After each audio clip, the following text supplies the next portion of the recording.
자소신용하심으로 신앙 고백하시겠습니다. 전능하사 천지를 만드신 하나님 아버지를 내가 믿사오며 그 외아들 우리 주 예수 그리스도를 믿사오니 이는 성령으로 잉태하사 동정녀 마리아에게 나시고 본디오 빌라도에게 고난을 받으사 십자가 못 박혀 죽으시고 장사한 지 사흘 만에 죽은 자 가운데서 다시 살아나시며 하늘에 오르사 전능하신 하나님 우편에 앉아 계시다가 저희로서 산자와 죽은 자를 심판하러 오시리라.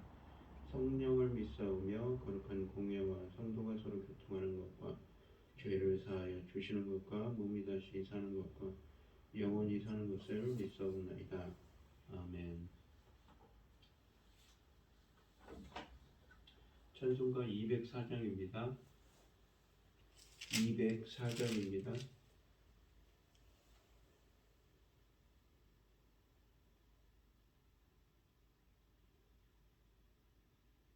주의 말씀 듣고서 준행하는 자는 반석 위에 터닫고 집을 지은 같아 비가 오고 물나며 바람 부딪혀도 반석 위에 세운 집 무너지지 않네.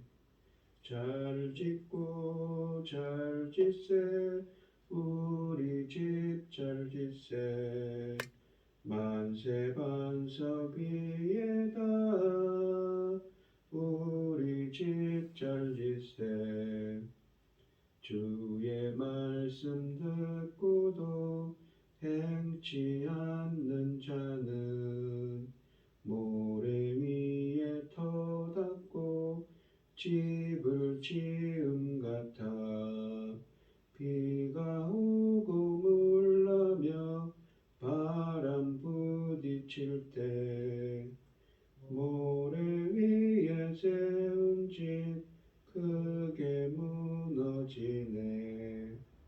잘 짓고 잘 짓세 우리 집 잘 짓세 만세 반석 위에다 우리 집 잘 짓세 세상 모든 사람들 집을 짓는 자니 반석 위가 아니면 모래 위에 짓네.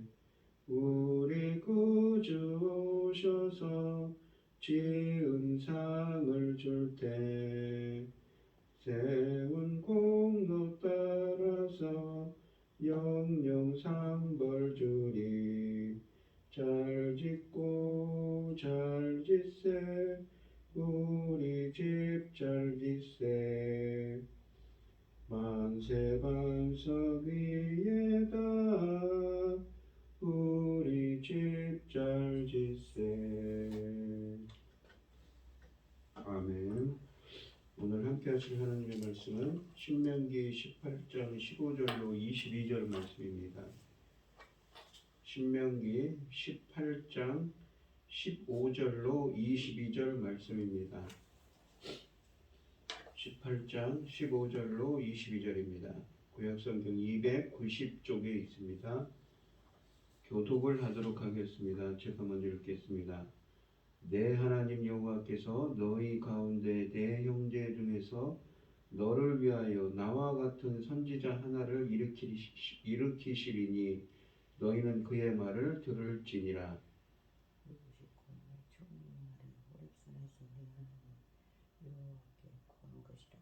내가 말하리라. 이가 다시는 내 하나님 음성을 듣지 않게 하시고 다시는 그 큰 불을 보지 않게 하소서. 두렵건대 멈추가 하나이다 하네. 여호와께서 내게 이르시되 그들의 말이 옳도다.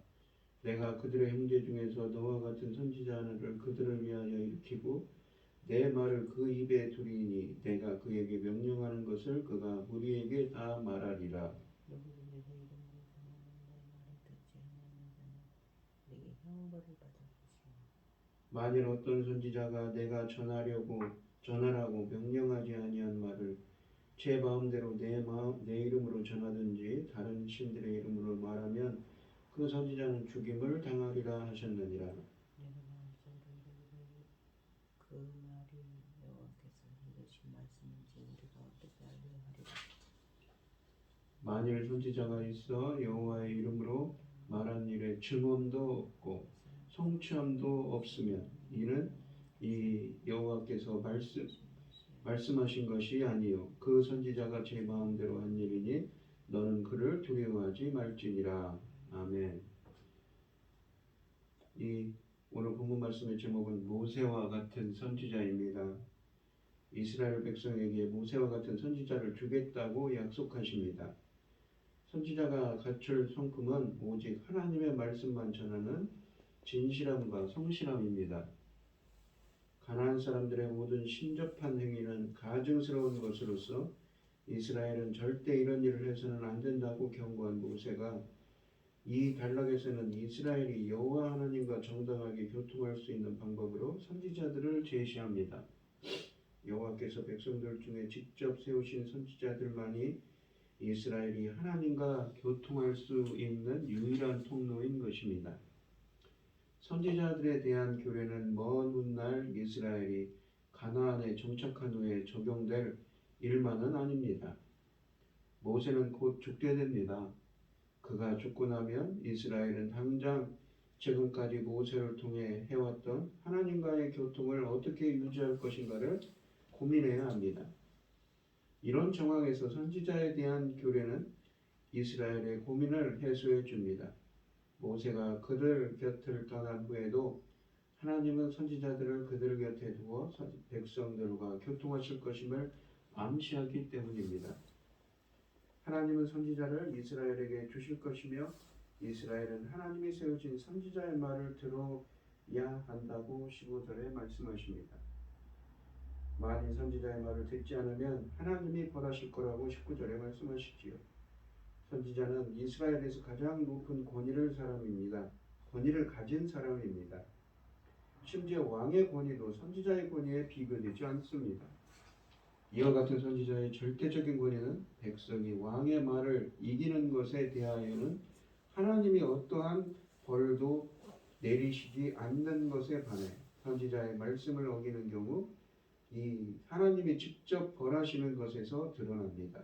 이스라엘의 첫 왕인 사울이 선지자 사무엘의 말을 듣지 않았던 것이 그의 몰락의 시작이었던 점도 이와 같은 사실을 증언하고 있습니다.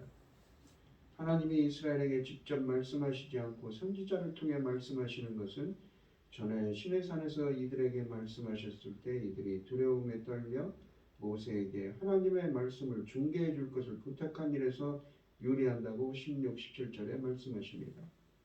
이 일을 후에 하나님은 이날까지 이스라엘의 요구대로 직접 말씀하시지 않고 모세를 통해 말씀하셨던 것이지요. 18절 말씀처럼 하나님은 앞으로도 선지자를 통해서 말씀하실 것이기 때문에 하나님은 신접한 자들을 찾을 필요가 없다고 하십니다. 19절에서 자기 마음대로 말하거나 다른 신들의 이름으로 말하는 한 사람을 어떻게 이해할 것인가에 대한 문맥에 의하면 15, 18절은 참 선지자에 대하여 말하고 있는 것에 반해 19절은 거짓 선지자에 대한 규례를 말합니다. 모세는 하나님이 세우신 선지자가 자신과 같은 자라고 15절에 말합니다. 성경의 여러 곳에서 언급하듯 모세와 같은 자는 다시 없었습니다. 특히 민수기 12장 6절로 8절에 의하면 모세는 다른 선지자들이 비교할 때 4가지 면에서 다른 사람이었습니다. 첫째는 하나님이 모세와 입과 입으로 말씀하셨습니다. 두 번째는 하나님이 그에게 정확하게 말씀하셨습니다. 세 번째는 하나님이 모세에게 그가 이해하지 못할 것들을 말씀하시지 않았습니다. 네 번째는 모세가 하나님의 형체를 보고 하나님과 얼굴을 맞대고 본 자였습니다. 이런 선지자는 다시 없었지요. 이런 정황에서 볼 때 본문이 선지자를 모세와 같다고 하는 것은 모세가 하나님의 말씀을 선포했던 것처럼 선지자들도 하나님의 대변인이 되어 그의 말씀을 선포할 것이라는 점에서 같다는 것을 의미할 뿐입니다. 모세처럼 하나님의 말씀을 이스라엘에게 선포할 선지자는 몇 가지 조건을 충족시켜야 합니다. 첫째, 선지자는 이스라엘 사람이어야 합니다. 왕이 동족이어야 했던 것처럼 선지자도 이스라엘 사람이라고 15절에 말씀하십니다. 둘째는 선지자가 하나님의 이름으로 선포한 것들은 성취되어야 한다고 22절에 말씀하십니다. 여기에는 가까운 미래에 대한 예언과 먼 미래에 대한 예언이 포함됩니다. 만일 선지자가 말한 것이 이루어지지 않으면 그는 하나님의 대변자가 아니라 자신의 마음이 내키는 대로 말하는 거짓일 뿐입니다. 이런 경우 그를 처형해야 한다고 20절에 말씀하십니다. 세 번째는 예언자는 하나님의 이름으로 말씀을 선포해야 합니다.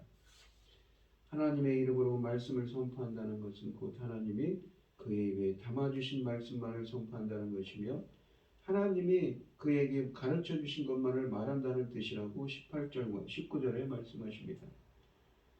선지자의 임무가 매우 막중하기는 하지만 동시에 큰 권위를 동반했기 때문에 나쁜 의도를 가지고 이 제도를 악용하려는 자들이 생길 수 있습니다. 이 점에 대하여 모세는 두 가지 기준으로 거짓 선지자를 구별하여 처형하라고 20절에 말씀하십니다. 첫째, 하나님이 주시지 않은 말씀을 제멋대로 여호와의 이름으로 선포하는 자는 거짓이라고 합니다. 자신의 생각을 하나님이 주신 것이라며 여호와의 이름으로 떠벌리는 자는 선지자가 아니라는 것이지요. 성경에는 이 규례에 근거한 사건이 두 건이나 기록되어 있습니다. 아하방 시대의 열왕기상 22절에 보시면 아하방 시대에 이 이물라의 아들 미가야라는 선지자 사건이 그 첫 번째 경우입니다.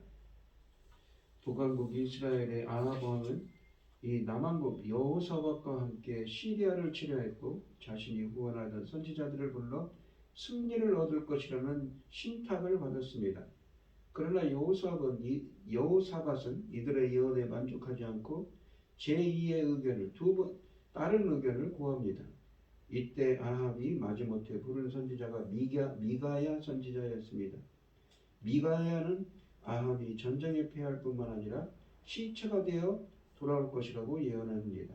화가 난 아합은 그를 감옥에 가두게 되었고 전쟁에서 승리한 후 돌아와서 자신이 미가야를 직접 죽이겠다고 합니다. 그러나 결국 미가야의 예언이 실현되었고 아합은 죽어 돌아왔습니다.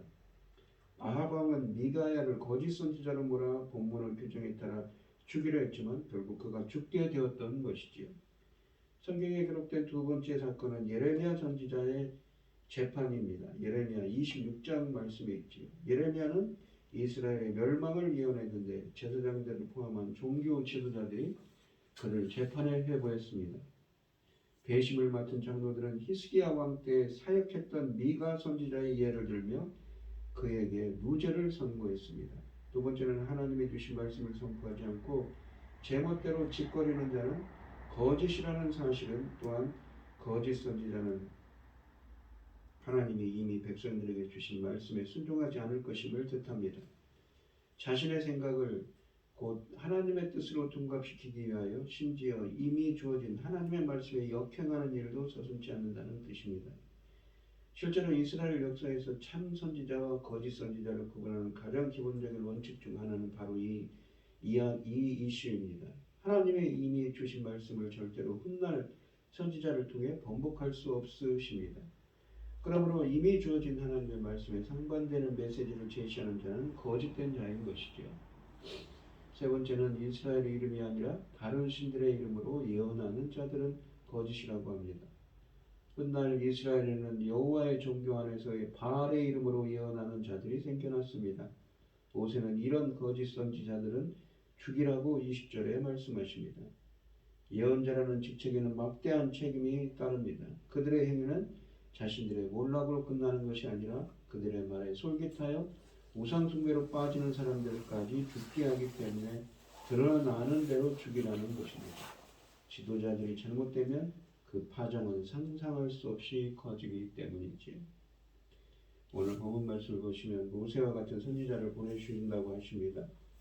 모세는 하나님의 말씀을 전하는 선지자의 본보기입니다.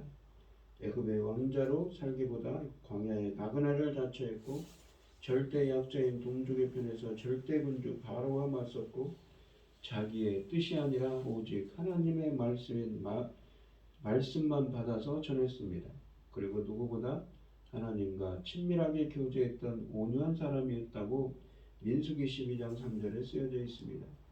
이후 하나님은 많은 선지자들을 일으켜 모세의 길을 따르게 하였고 훗날 진정한 모세와 같은 선지자이신 예수 그리스도를 보내주셨습니다. 지금은 교회와 성도들에게 그 선지자의 소명이 위임되어 있지요. 우리가 말씀을 읽고 듣는 모든 상황에서 성령께서 역사하셔서 말씀하시는 그 하나님을 만나는 여러분들이 되시고 그 선지자로서의 소명을 잘 감당하는 여러분들이 되시기를 바랍니다. 기도하겠습니다. 하나님 아주 감사합니다. 오늘도 이렇게 새벽을 깨며 나와서 기도합니다. 주님께서 선지자 이 하나님의 말씀을 주신 그 선지자들처럼 오늘도 성령께서 역사하셔서 저희들에게 말씀을 주시고 맡은 바 사명을 잘 감당할 수 있는 저희들이 되게 하여 주시옵소서. 이 모든 말씀 거룩하신 예수님 이름으로 기도합니다. 아멘. 하늘에 계신 우리 아버지여 이름이 거룩히 여김을 받으시오며 나라의 마옵시며 뜻이 하늘에서 이룬 것 같이 땅에서도 이루어지이다. 오늘날 우리에게 일용할 양식을 주옵시고 우리가 우리에게 죄 지은 자를 사하여 줄 것 같이 우리의 죄를 사하여 주옵시고 우리를 시험에 들게 하지 마옵시고 다만 악에서 구하옵소서. 대개 나라와 권세와 영광이 아버지께 영원히 있사옵나이다. 아멘. 오늘 주신 말씀 가지고 기도할 때에요. 성령 하나님께서 역사해 주셔서 오늘도 성령께서 주시는 말씀, 주님께서 주시는 말씀으로 살아가는 오늘 하루가 되게 해달라고 선지자적인 사명을 감당하는 소임을 감당하는 저희들이 되게 해달라고 기도하시고 어려움을 당하신 분들과 각자 기도 제목을 가지고 주여 성청하시고 통수를 기도하도록 하겠습니다. 주여 주여 주여 아버지 하나님 감사합니다. 오늘도 선지자적인 소명을 갖고 살아가는 저희들 주님의 말씀을 가지고 살아가는 저희들 되게 하여 주시옵소서. 인도하여 주시옵소서. 아버지 붙들어 주시옵소서.